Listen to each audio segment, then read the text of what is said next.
ইরানের হামলার পর পাল্টা প্রতিশোধমূলক হামলা চালিয়েছে সন্ত্রাসী ইসরায়েলি বাহিনী। তবে তেল আবিবে পাঠানো অস্ত্রকে ইরানি বাচ্চাদের খেলনা বলে মন্তব্য করেছেন ইরানের পররাষ্ট্রমন্ত্রী হোসেন আমির আবদুল্লাহিয়ান। 20 এপ্রিল শনিবার এনবিসি নিউজকে দেওয়া এক সাক্ষাৎকারে তিনি এই মন্তব্য করেন। এমনকি ইরানের সামরিক ও রাজনৈতিক নেতারা ইসরায়েলের করা হামলার ঘটনাকে গুরুত্বহীন ও ছোট ঘটনা বলে রীতিমতো হাস্যরসও করেছেন।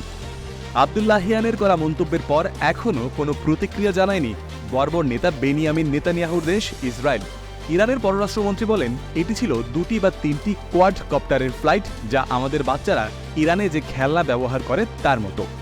আবদুল্লাহিয়ান জানান, যতক্ষণ না ইরানের স্বার্থের বিরুদ্ধে ইসরায়েলি শাসকের পক্ষ থেকে কোনো নতুন দুঃসাহসিক কাজ না হয় ততক্ষণ তাদের কোনো প্রতিক্রিয়া হবে না। কিন্তু ইরানের স্বার্থের বিরুদ্ধে ইসরায়েল আবার কোনো পদক্ষেপ নিলে তেহরান তাৎক্ষণিকভাবে সর্বোচ্চ শক্তি দিয়ে পরবর্তী হামলা চালাবে।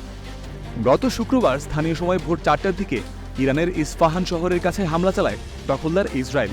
এই ঘটনার কয়েক ঘণ্টা পর ইরানের পররাষ্ট্রমন্ত্রী জানান, ইসরায়েলের বিরুদ্ধে তাৎক্ষণিক প্রতিশোধ নেওয়ার কোনো পরিকল্পনা তেহরানের নেই, তবে তাদের পারমাণবিক স্থাপনা ক্ষতির মুখে পড়লে তার চরম মূল্য দিতে হবে তেল আবিবকে।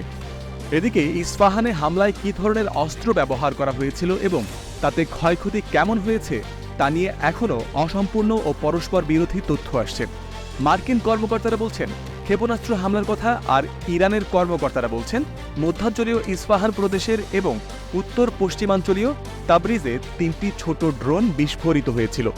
ইরানের পররাষ্ট্রমন্ত্রী হোসেইন আমির আবদুল্লাহিয়ান দেশটির আধা সরকারি বার্তা সংস্থা তাসনিমকে বলেছেন, ভূপাতিত করা মাইক্রো এয়ার ভেহিকেলের কারণে কোনো ক্ষয়ক্ষতি কিংবা হতাহতের ঘটনা ঘটেনি। কিন্তু বলে রাখা ভালো, এসব সাধারণ কোয়াডকপ্টার হল ইসরায়েলের এক ধরনের কলিং কার্ড, যা তারা ইরানের অভ্যন্তরে গোপন কার্যক্রম চালাতে কয়েক বছর ধরেই ব্যবহার করছে।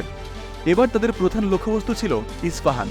ইস্পাহানকে কৌশলগতভাবে গুরুত্বপূর্ণ শহর হিসেবে বিবেচনা করা হয়, তাই বলা যায় সীমিত হলেও ইসরায়েলের এই হামলা ইরানের দিকে শক্ত বার্তা নিয়ে গেছে। আর তা হল, ইরানের প্রাণকেন্দ্রে আঘাত করার মতো গোয়েন্দা সামর্থ্য ও সক্ষমতা সন্ত্রাসী ইসরায়েলি বাহিনীর আছে।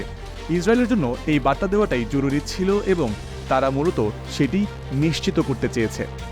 প্রসঙ্গত উল্লেখ্য যে গত 1 এপ্রিল সিরিয়ার দামেস্কে ইরানি কনসুলেটে হামলা চালায় দখলদার ইসরায়েল। সেই হামলায় ইরানের কয়েকজন শীর্ষ সেনা কর্মকর্তা নিহত হন।